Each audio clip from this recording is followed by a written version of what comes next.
नमस्कार दोस्तों, आपका स्वागत है आपकी अपनी यूट्यूब चैनल बीपीएम नॉलेज में। आज हम लोग एसएससी के टॉप 50 क्वेश्चन करने वाले हैं, जो कि सभी एग्जामों के लिए बहुत ही महत्वपूर्ण रहने वाला है। अगर इनमें से किसी भी प्रश्नों का आंसर अगर आपको पता है तो आप कमेंट बॉक्स में दे सकते हैं। तो चलिए आज का वीडियो शुरू करते हैं। आज का पहला क्वेश्चन है, निम्नलिखित में से किसको सूर्य की ऊर्ध्वाधर किरणों कभी भी नहीं मिलेगी? निम्नलिखित में से किसको सूर्य की ऊर्ध्वाधर किरणें कभी भी नहीं मिलेगी? तो ये श्रीनगर को, इसका राइट आंसर ऑप्शन डी हो जाएगा। श्रीनगर को सूर्य की ऊर्ध्वाधर किरणें कभी नहीं मिलेगी। चलिए अगला क्वेश्चन देख लेते हैं। अगला क्वेश्चन है, भारत की जनसंख्या में ऋणात्मक वृद्धि दर किस दशक में दर्ज की गई थी? भारत की जनसंख्या में ऋणात्मक वृद्धि दर किस दशक में दर्ज की गई थी? तो यह की गई थी 1911 और 21 में। इसका राइट आंसर ऑप्शन सी हो जाएगा। 1911 से 1921 के बीच में भारत की जनसंख्या में ऋणात्मक वृद्धि दर दर्ज की गई थी। चलिए अगला क्वेश्चन देख लेते हैं।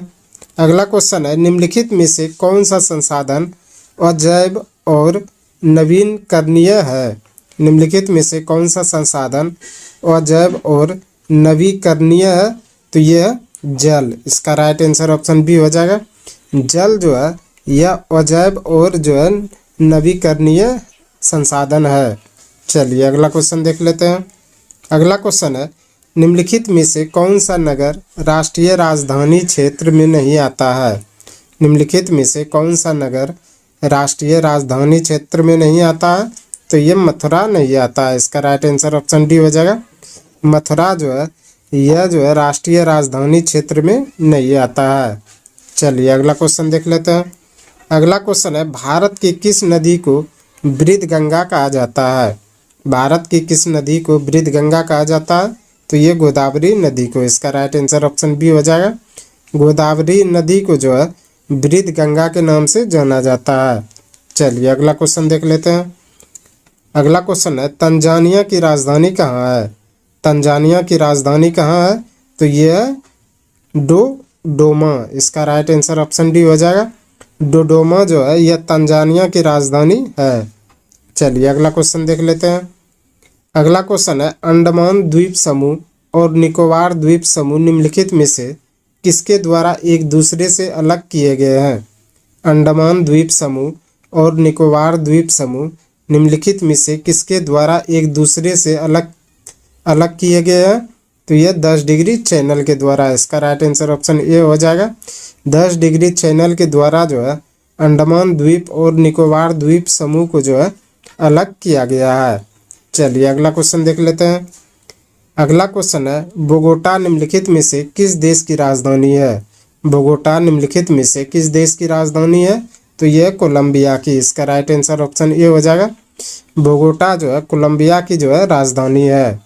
चलिए अगला क्वेश्चन देख लेते हैं। अगला क्वेश्चन है, आतंकवाद से पीड़ितों का अंतर्राष्ट्रीय दिवस हर साल किस तिथि को मनाया जाता है? आतंकवाद से पीड़ितों का अंतर्राष्ट्रीय दिवस हर साल किस तिथि को मनाया जाता है? तो ये 21 अगस्त को। इसका राइट आंसर ऑप्शन बी हो जाएगा। 21 अगस्त को आतंकवाद से पीड़ितों को अंतर्राष्ट्रीय दिवस के रूप में मनाया जाता है। चलिए अगला क्वेश्चन देख लेते हैं। अगला क्वेश्चन है, डांस लिगोसी ऑफ पाटलिपुत्र पुस्तक के लेखक कौन है? डांस लिगोसी ऑफ पाटलिपुत्र के पुस्तक के लेखक कौन है? तो ये शोभना नारायण। इसका राइट आंसर ऑप्शन ए हो जाएगा। शोभना नारायण यह डांस लिगोसी ऑफ पाटलिपुत्र पुस्तक के लेखक हैं। चलिए अगला क्वेश्चन देख लेते हैं। अगला क्वेश्चन है, पंचायती राज किस सूची में सम्मिलित किया गया है? पंचायती राज को किस सूची में सम्मिलित किया गया है? तो ये राज्य सूची में सम्मिलित किया गया है। इसका राइट आंसर ऑप्शन बी हो जाएगा। पंचायती राज्य को राज्य सूची में सम्मिलित किया गया है। चलिए अगला क्वेश्चन देख लेते हैं। अगला क्वेश्चन है, किसकी जन्म दिवस को राष्ट्रीय शिक्षा दिवस के रूप में मनाया जाता है? किसकी जन्म दिवस को राष्ट्रीय शिक्षा दिवस के रूप में मनाया जाता है? तो ये मनाया जाता है मौलाना अबुल कलाम आज़ाद के जन्म दिवस पर। इसका राइट आंसर ऑप्शन सी हो जाएगा। मौलाना अबुल कलाम आज़ाद के जन्म दिवस पर राष्ट्रीय शिक्षा दिवस मनाया जाता है। बात करें राष्ट्रीय शिक्षक दिवस के रूप में, तो वो डॉक्टर सर्वपल्ली राधाकृष्णन के जन्म दिवस पर। और यह राष्ट्रीय शिक्षा दिवस, दोनों अलग अलग है तो कंफ्यूज नहीं होइएगा, और जो है दोनों को याद कर लीजिएगा। शिक्षा दिवस जो है मौलाना अबुल कलाम आज़ाद पर, और शिक्षक दिवस जो है यह डॉक्टर सर्वपल्ली राधाकृष्णन के जन्म दिवस पर। तो चलिए अगला क्वेश्चन देख लेते हैं। अगला क्वेश्चन है, पृथ्वी के वायुमंडल की कौन सी परत रेडियो तरंगों को पृथ्वी के पृष्ठ पर परावर्तित करती है? पृथ्वी के वायुमंडल की कौन सी परत रेडियो तरंगों को पृथ्वी के पृष्ठ पर परावर्तित करती है? तो ये करती है आयन मंडल। इसका राइट आंसर ऑप्शन ए हो जाएगा। आयन मंडल जो है पृथ्वी के वायुमंडल में जो है यह रेडियो तरंग को जो है पृथ्वी के पृष्ठ पर परावर्तित करती है। चलिए अगला क्वेश्चन देख लेते हैं। अगला क्वेश्चन है, विशिष्ट सापेक्षता सिद्धांत के अनुसार निम्नलिखित में से क्या सापेक्ष नहीं है? विशिष्ट सापेक्षता सिद्धांत के अनुसार निम्नलिखित में से क्या सापेक्ष नहीं है? तो यह प्रकाश का वेग। इसका राइट आंसर ऑप्शन बी हो जाएगा। प्रकाश का वेग जो है विशिष्ट सापेक्षता के सिद्धांत के अनुसार जो है यह सापेक्ष नहीं है। चलिए अगला क्वेश्चन देख लेते हैं। अगला क्वेश्चन है, गैस के गुब्बारों में हाइड्रोजन गैस की जगह हीलियम गैस का प्रयोग क्यों किया जाता है? गैस के गुब्बारों में हाइड्रोजन गैस की जगह हीलियम गैस का प्रयोग क्यों किया जाता है? क्योंकि यह अदाहा है। इसका राइट आंसर ऑप्शन सी हो जाएगा। क्योंकि यह जो है अदाहा है, इसी के कारण जो है गैस के गुब्बारों में जो है हाइड्रोजन के जगह जो है हीलियम गैस का प्रयोग किया जाता है। चलिए अगला क्वेश्चन देख लेते हैं। अगला क्वेश्चन है, निम्नलिखित में से किसका पूर्ण अपवर्तनांक 1 के निकटतम होता है? निम्नलिखित में से किसका पूर्ण अपवर्तनांक 1 के निकटतम होता है? तो ये वायु का। इसका राइट आंसर ऑप्शन सी हो जाएगा। वायु का अपवर्तनांक जो है 1 के जो है निकटतम होता है। चलिए अगला क्वेश्चन देख लेते हैं। अगला क्वेश्चन है, माणिक यानी कि रूबी और नीलम किसके ऑक्साइड हैं? माणिक यानी कि रूबी और नीलम जो है किसके ऑक्साइड हैं? तो यह है एल्यूमिनियम के। इसका राइट आंसर ऑप्शन डी हो जाएगा। एल्यूमिनियम का ऑक्साइड कौन कौन सा है? तो माणिक और नीलम। चलिए अगला क्वेश्चन देख लेते हैं। अगला क्वेश्चन है, एक फोटो सेल में प्रकाश ऊर्जा को किस में परिवर्तित किया जाता है? एक फोटो सेल में प्रकाश ऊर्जा को किस में परिवर्तित किया जाता है? तो यह किया जाता है विद्युत ऊर्जा में। इसका राइट आंसर ऑप्शन डी हो जाएगा। विद्युत ऊर्जा में जो है एक फोटो सेल में जो है प्रकाश ऊर्जा को जो है परिवर्तित किया जाता है। चलिए अगला क्वेश्चन देख लेते हैं। अगला क्वेश्चन है, यूस्टोकिलिनिका मानव शरीर के किस भाग में स्थित होती है? यूस्टोकिलिनिका जो है मानव शरीर के किस भाग में स्थित होती है? तो ये कान में। इसका राइट आंसर ऑप्शन बी हो जाएगा। कान में जो है यूस्टोकिलिनिका मानव के शरीर में जो है कान में स्थित होता है। चलिए अगला क्वेश्चन देख लेते हैं। अगला क्वेश्चन है, यदि मनुष्य की एक ही आंख होती तो क्या होता? यदि मनुष्य की एक ही आंख होती तो क्या होता? तो इसका राइट आंसर हो जाएगा बी और सी दोनों। इसका राइट आंसर ऑप्शन डी हो जाएगा। बी और सी दोनों, जिसमें कि दृश्य क्षेत्र कम हो जाता और त्रिविमीय प्रतिबिंब दिखाई नहीं देता। यानी कि 3 साइड जो है दिखाई नहीं देता और जो है दृष्टि क्षेत्र जो है कम हो जाता यदि मनुष्य का एक ही आंख होता तो। चलिए अगला क्वेश्चन देख लेते हैं। अगला क्वेश्चन है, रुधिर स्कंदन में मदद करने वाला विटामिन कौन सी है? रुधिर स्कंदन में मदद करने वाला विटामिन कौन सी है? तो यह विटामिन के। इसका राइट आंसर ऑप्शन डी हो जाएगा। विटामिन के जो है रुधिर स्कंदन में जो है मदद करने वाला विटामिन है। चलिए अगला क्वेश्चन देख लेते हैं। अगला क्वेश्चन है, अनियत तापी प्राणियों के लिए निम्नलिखित में से कौन सा सही है? अनियत तापी प्राणियों के लिए निम्नलिखित में से कौन सा सही है? तो ये उनके शरीर का तापमान वायुमंडल के अनुसार बदलता रहता है। तो इसका राइट आंसर ऑप्शन बी हो जाएगा। उसके शरीर का तापमान वायुमंडल के अनुसार बदलता रहता है, यह जो है अनियत तापी प्राणियों के लिए सही है। चलिए अगला क्वेश्चन देख लेते हैं। अगला क्वेश्चन है, एड्स वायरस का अनुवांशिक पदार्थ क्या होता है? एड्स वायरस का अनुवांशिक पदार्थ क्या होता है? तो ये होता है एक सूची आरएनए। इसका राइट आंसर ऑप्शन ए हो जाएगा। एक सूची आरएनए जो है यह एड्स वायरस का जो अनुवांशिक पदार्थ होता है। अगला क्वेश्चन है, निम्नलिखित में से सत्यशोधक समाज के संस्थापक कौन थे? निम्नलिखित में से सत्यशोधक समाज के संस्थापक कौन थे? तो ये थे ज्योतिबा राव फूले। इसका राइट आंसर ऑप्शन डी हो जाएगा। ज्योतिबा राव फूले जो है सत्यशोधक समाज के संस्थापक थे। चलिए अगला क्वेश्चन देख लेते हैं। अगला क्वेश्चन है, सोकर वेटलैंड यानी कि आर्द्र भूमि भारत के किस क्षेत्र में है? सोकर वेटलैंड यानी कि आर्द्र भूमि भारत के किस क्षेत्र में है? तो यह लद्दाख में। इसका राइट आंसर ऑप्शन बी हो जाएगा। लद्दाख में जो है आर्द्र भूमि जो है। चलिए अगला क्वेश्चन देख लेते हैं। अगला क्वेश्चन है, अम्लीय वर्षा के लिए निम्नलिखित में से कौन सा गैस जिम्मेदार है? अम्लीय वर्षा के लिए निम्नलिखित में से कौन सा गैस जिम्मेदार है? तो ये सल्फर डाइऑक्साइड। इसका राइट आंसर ऑप्शन डी हो जाएगा। सल्फर डाइऑक्साइड जो है यह अम्लीय वर्षा के लिए जो है जिम्मेदार गैस है। चलिए अगला क्वेश्चन देख लेते हैं। अगला क्वेश्चन है, भारतीय संविधान के किस संशोधन के द्वारा मंत्री परिषद में मंत्रियों की संख्या को सीमित किया गया है? भारतीय संविधान के किस संशोधन के द्वारा जो है मंत्री परिषद में मंत्रियों की संख्या को सीमित किया गया? तो ये 51वां में। इसका राइट आंसर ऑप्शन डी हो जाएगा। 91 संविधान संशोधन में जो है यह मंत्री परिषद में जो है मंत्रियों की संख्या को जो है सीमित किया गया है। चलिए अगला क्वेश्चन देख लेते हैं। अगला क्वेश्चन है, औरंगजेब की मृत्यु के समय मराठा साम्राज्य का नेतृत्व किसके पास था? औरंगजेब की मृत्यु के समय मराठा साम्राज्य का जो है नेतृत्व किसके पास था? तो ये था ताराबाई के पास। इसका राइट आंसर ऑप्शन डी हो जाएगा। ताराबाई के पास जो है औरंगजेब की मृत्यु के समय जो है मराठा साम्राज्य का नेतृत्व था। चलिए अगला क्वेश्चन देख लेते हैं। अगला क्वेश्चन है, कच्चे खाने वाले खाद्य पदार्थों को किससे धोना चाहिए? कच्चे खाने वाले खाद्य पदार्थों को किससे धोना चाहिए? तो ये धोना चाहिए KMNO4 से। इसका राइट आंसर ऑप्शन डी हो जाएगा। KMNO4 से जो है ये कच्चे पदार्थ खाने वाले पदार्थ को जो है धोना चाहिए। चलिए अगला क्वेश्चन देख लेते हैं। अगला क्वेश्चन है, प्रोटेस्टेंटवाद के जनक कौन थे?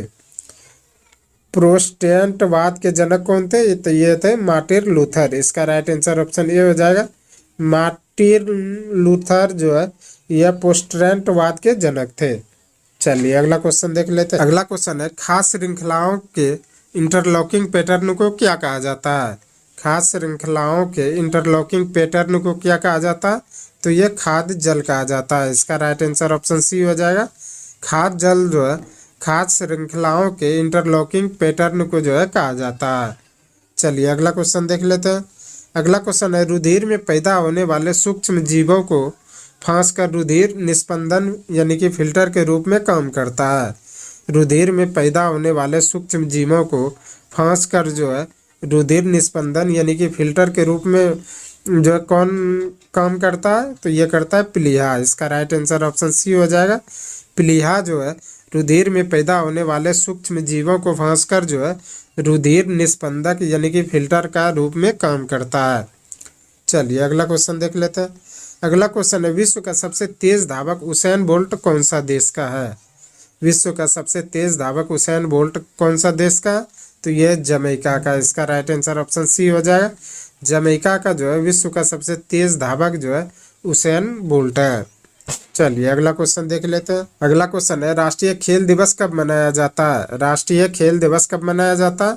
तो ये 29 अगस्त को। इसका राइट आंसर ऑप्शन सी हो जाएगा। 29 अगस्त को जो है राष्ट्रीय खेल दिवस मनाया जाता है। चलिए अगला क्वेश्चन देख लेते हैं। अगला क्वेश्चन है, माइकोटॉक्सिस किसके द्वारा उत्पादन होता है? माइकोटॉक्सिस किसके द्वारा उत्पादन होता है? तो ये कवक के द्वारा। इसका राइट आंसर ऑप्शन सी हो जाएगा। कवक के द्वारा जो है माइकोटॉक्सिस जो है उत्पन्न होता है। चलिए अगला क्वेश्चन देख लेते हैं। अगला क्वेश्चन है, निम्न में से कौन सी एक ध्वनि की इकाई है? निम्न में से कौन सी एक ध्वनि की इकाई है? तो यह डेसिबल। इसका राइट आंसर ऑप्शन बी हो जाएगा। डेसिबल जो है यह जो है ध्वनि की इकाई है। चलिए अगला क्वेश्चन देख लेते हैं। अगला क्वेश्चन है, रानी रामपाल एक प्रतिष्ठित खेल प्रतिभा किस खेल से संबंधित है? रानी रामपाल एक प्रतिष्ठित खेल प्रतिभा किस खेल से संबंधित है? तो यह हॉकी से। इसका राइट आंसर ऑप्शन बी हो जाएगा। हॉकी से जो है रानी रामपाल जो है एक प्रतिष्ठित जो है खेल प्रतिभा जो है संबंधित है। चलिए अगला क्वेश्चन देख लेते हैं। अगला क्वेश्चन है, हैकिंग के लिए किसी यूजर का पासवर्ड पता करना क्या कहलाता है? हैकिंग के लिए किसी यूजर का पासवर्ड पता करना क्या कहलाता है? तो यह कहलाता है स्निकिंग। इसका राइट आंसर ऑप्शन ए हो जाएगा। स्निकिंग जो है हैकिंग के लिए किसी यूजर का जो है पासवर्ड का पता करना कहलाता है। चलिए अगला क्वेश्चन देख लेते हैं। अगला क्वेश्चन है, विभिन्न देशों में कई लोगों को प्रभावित करने बीमारी को क्या कहा जाता है? विभिन्न देशों में कई लोगों को प्रभावित करने वाली बीमारी को क्या कहा जाता है? तो ये कहा जाता है सर्वव्यापी महामारी। इसका राइट आंसर ऑप्शन डी हो जाएगा। सर्वव्यापी महामारी जो है विभिन्न देशों में जो है कई लोगों को प्रभावित करने वाली बीमारी को कहा जाता है। चलिए अगला क्वेश्चन देख लेते हैं। अगला क्वेश्चन है, कौन सा चीनी यात्री चंद्रगुप्त द्वितीय के शासन काल में भारत आया था? कौन सा चीनी यात्री चंद्रगुप्त द्वितीय के शासन काल में भारत आया था? तो यह आया था फाहियान। इसका राइट आंसर ऑप्शन डी हो जाएगा। फाहियान जो है यह चीनी यात्री था जो कि चंद्रगुप्त द्वितीय के शासन काल में भारत आया था। चलिए अगला क्वेश्चन देख लेते हैं। अगला क्वेश्चन है, निम्न में से कौन सा किरण धन आवेशित कणों से युक्त है? निम्न में से कौन सा किरण धन आवेशित कणों से युक्त है? तो यह अल्फा कण। इसका राइट आंसर ऑप्शन सी हो जाएगा। अल्फा कण जो है यह जो है धन आवेशित कणों से युक्त है। चलिए अगला क्वेश्चन देख लेते हैं। अगला क्वेश्चन है, दक्षिण अफ्रीका में प्रवास के दौरान महात्मा गांधी ने कौन सी पत्रिका प्रकाशित की थी? दक्षिण अफ्रीका में प्रवास के दौरान महात्मा गांधी ने कौन सी पत्रिका प्रकाशित की थी? तो ये की थी इंडियन ओपिनियन। इसका राइट आंसर ऑप्शन बी हो जाएगा। इंडियन ओपिनियन जो है दक्षिण अफ्रीका में प्रवास के दौरान जो है महात्मा गांधी ने पत्रिका प्रकाशित की थी। चलिए अगला क्वेश्चन देख लेते हैं। अगला क्वेश्चन है, अधिकांश रोग कारक सूक्ष्मजीवी किस तापमान पर सबसे तेज बढ़ते हैं? अधिकांश रोग कारक सूक्ष्मजीवी किस तापमान पर सबसे अधिक बढ़ते हैं? तो ये 37 डिग्री सेंटीग्रेड पर। इसका राइट आंसर ऑप्शन बी हो जाएगा। 37 डिग्री सेंटीग्रेड पर जो है अधिकांश रोग कारक जो है सूक्ष्मजीवी जो है सबसे तेज बढ़ते हैं। चलिए अगला क्वेश्चन देख लेते हैं। अगला क्वेश्चन है, निम्न में से स्टोरेज की सबसे बड़ी इकाई कौन सी है? निम्न में से स्टोरेज की सबसे बड़ी इकाई कौन सी है? तो यह टेराबाइट। इसका राइट आंसर ऑप्शन ए हो जाएगा। टेराबाइट जो है स्टोरेज की जो है सबसे बड़ी इकाई है। चलिए अगला क्वेश्चन देख लेते हैं। अगला क्वेश्चन है, हायाबुसा 2 मिशन किस अंतरिक्ष एजेंसी का मिशन है? हायाबुसा 2 मिशन किस अंतरिक्ष एजेंसी का मिशन है? तो यह जैक्सा का यानी कि जापान का। इसका राइट आंसर ऑप्शन ए हो जाएगा। जापान का जो है हायाबुसा 2 जो है मिशन अंतरिक्ष एजेंसी जो है। चलिए अगला क्वेश्चन देख लेते हैं। अगला क्वेश्चन है, दंडकारण्य का पठार किस राज्य में स्थित है? दंडकारण्य का पठार किस राज्य में स्थित है? तो यह छत्तीसगढ़ में। इसका राइट आंसर ऑप्शन सी हो जाए। छत्तीसगढ़ राज्य में जो है दंडकारण्य का पठार जो है स्थित है। चलिए अगला क्वेश्चन देख लेते हैं। अगला क्वेश्चन है, निम्नलिखित में से कौन मुद्रा राक्षस के लेखक हैं? निम्नलिखित में से कौन मुद्रा राक्षस के लेखक हैं? तो ये विशाख दत्त। इसका राइट आंसर ऑप्शन बी हो जाएगा। विशाख दत्त जो है यह मुद्रा राक्षस के जो है रचनाकार है। चलिए अगला क्वेश्चन देख लेते हैं। अगला क्वेश्चन है, निम्न में से भारतीय संविधान का कौन सा अनुच्छेद नागरिकता से संबंधित है? निम्न में से भारतीय संविधान का कौन सा अनुच्छेद नागरिकता से संबंधित है? तो यह अनुच्छेद 5 से 11। इसका राइट आंसर ऑप्शन बी हो जाएगा। अनुच्छेद 5 से 11 जो है यह भारतीय संविधान में जो है यह नागरिकता से संबंधित है। चलिए अगला क्वेश्चन देख लेते हैं। अगला क्वेश्चन है, जानवरों में संग्रहित होने वाला प्राकृतिक बहुलक ग्लाइकोजन क्या है? जानवरों में संग्रहित होने वाला प्राकृतिक बहुलक ग्लाइकोजन क्या है? तो यह पॉलीसेकेराइड। इसका राइट आंसर ऑप्शन डी हो जाएगा। पॉलीसेकेराइड जो है यह जानवरों में संग्रहित होने वाला जो है प्राकृतिक बहुलक ग्लाइकोजन है। चलिए अगला क्वेश्चन देख लेते हैं। आज का अंतिम क्वेश्चन है, पाश्चुरीकरण की प्रणाली के दौरान किस ताप पर दूध को 30 मिनट तक गर्म किया जाता है? पाश्चुरीकरण की प्रणाली के दौरान किस ताप पर दूध को 30 मिनट तक गर्म किया जाता है? तो ये किया जाता है 65 डिग्री सेंटीग्रेड पर। इसका राइट आंसर ऑप्शन डी हो जाएगा। 65 डिग्री सेंटीग्रेड पर जो है पाश्चुरीकरण के दौरान जो है दूध को जो है 30 मिनट तक गर्म किया जाता है। आज के लिए बस इतना ही। हमें उम्मीद है कि ये वीडियो आपको पसंद आया होगा। अगर पसंद आया तो प्लीज़ लाइक कमेंट शेयर और चैनल को सब्सक्राइब जरूर करें। धन्यवाद।